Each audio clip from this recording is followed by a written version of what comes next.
This is Harry Murray at Murray's Flash Shop in Edinburgh, Virginia. Let's do our podcast for the month of May. We'll talk about the smallmouth fishing we normally get at this time, and then we'll jump down and talk about the trout. The smallmouth fishing that can be outstanding through the month of May is wading or floating down along the river bank about 40-50 feet out, where you've got water that's 2-3 feet deep, cobblestone bottom along the bank. In other words, there are these shelves all the way down along the side of the river in many places. These areas are loaded with crayfish, and it can give you some very nice size fish. What I like to do, I really prefer wading that to floating it. I'll wade down off those banks using the Murray's Olive crayfish in about a size 6. I'm casting right straight into those banks. Now remember, water here will say 2-3 feet deep, cobblestone bottom, and if you went back and walked along those, you'd see crayfish scooting from one boulder to the another, to the another, to the another. Well, that's what the bass see. So the bass slip back in there and feed like crazy on those crayfish.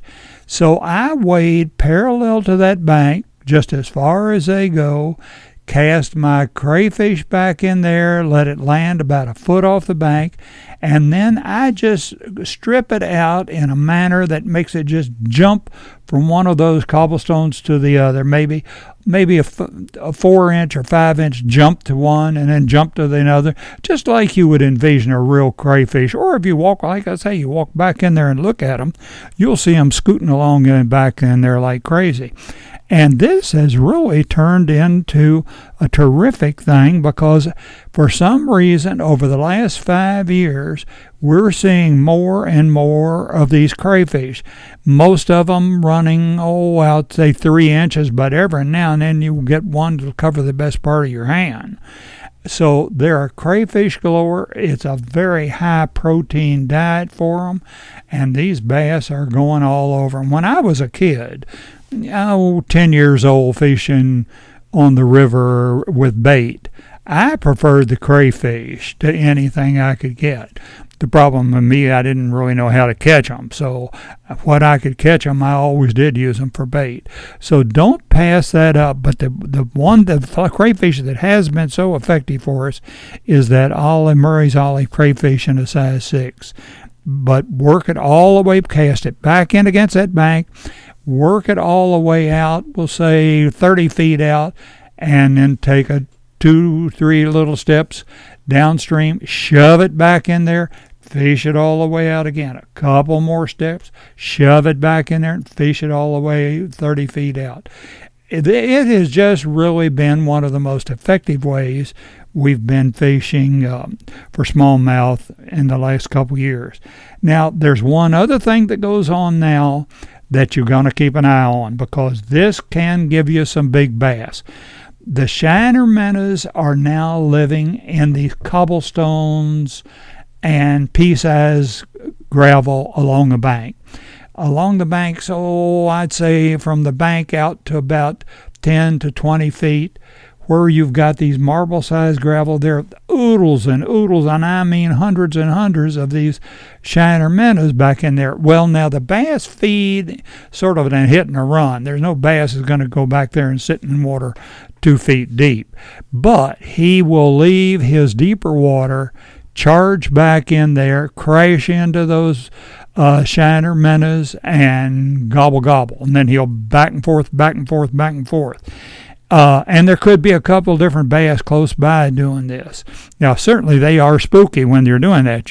I get about 50 feet off the bank and cast back in there, trying to spot those bass that are charging back in there. And I use a silver outcast, Charlie Waterman silver outcast in a size 4, and you can catch some very big bass that are feeding on these gravel bars right now. By middle of the summer, they're going to be leaving that and going into the grass beds. But right now, they don't have the grass beds, so they're back all of them feeding either on those gravel bars or right where the gravel bars taper off into the deeper water right beside them. So take advantage of that. All right, let's look at the bass. Look at the trout next. I've been on trout streams quite a bit this spring. Right now, we've got little yellow stoneflies hatching in very, very large numbers. On an average size mountain pool, it's not at all unusual to see 2 or 3 little yellow stoneflies floating down there. Now, we haven't had a whole lot of rain this year, so naturally these pools are going to be flat. The fish are going to be spooky. You want to go in there I use the Murray's little yellow stonefly in a size 16. It's a very delicate tie. It's a very flat floating fly, but I use that with a slack rind presentation, and I'm really doing real well on those with that. There are other stoneflies. There are other flies there. Some March Brown's starting to come off right now, but they're just such a great quantity of those. Now, their sulfurs are also hatching now. So that's in the Blue Ridge Mountains, the sulfurs have been coming off for about 10 days. Now, the duns start hatching off about noon. They'll fly out into their trees to molt. The spinners come back the last hour of daylight. So you've got duns coming off from noon all the way to dark. You've got spinners coming back from the last hour of the daylight, we'll say. So the last hour of the day, you've got sulfur duns and sulfur spinners on that water. It's not at all unusual in some of the longer flat pools to see maybe a half a dozen brook trout feeding on these sulfurs, because it really, in most of the streams, it's one of the heaviest hatches. The Quill Gordon's heavy, but the sulfur, the Ephemerella dorothea, is a heck of a hatch. And it really is a lot of fun because you're going one-on-one. They'll be on a feeding station. They're not going to be cruising around back there. They'll be on a feeding station, and if you use that pop strike I like, you can really take a lot of fish even in one pool. So go on that. The sulfur I use Ed Shank sulfur in a 16 and 18. I use the Murray's dry sulfur in a 16 and 18, and it's a fun game because try to pace yourself so you're going to be on that stream until dark, because it's an exciting way to do your fishing. I want to get a plug in now that we finished with our bass and our trout to remind you that we're doing full-day bass schools and half-day bass schools.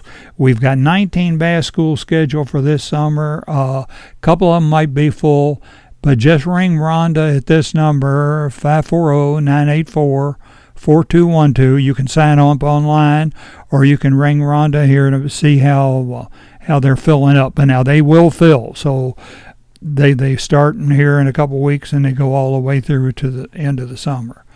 But just give us a ring on that and we'll be glad to help you. Smallmouth bass, we'll provide the tackle for you. We'll send the guides, but some of them are half-day schools, some of them are full-day schools. I strongly encourage the full-day schools if that works into your schedule okay. Thank you very much. Call me here if you have any questions and we'll be glad to help you. Thank you.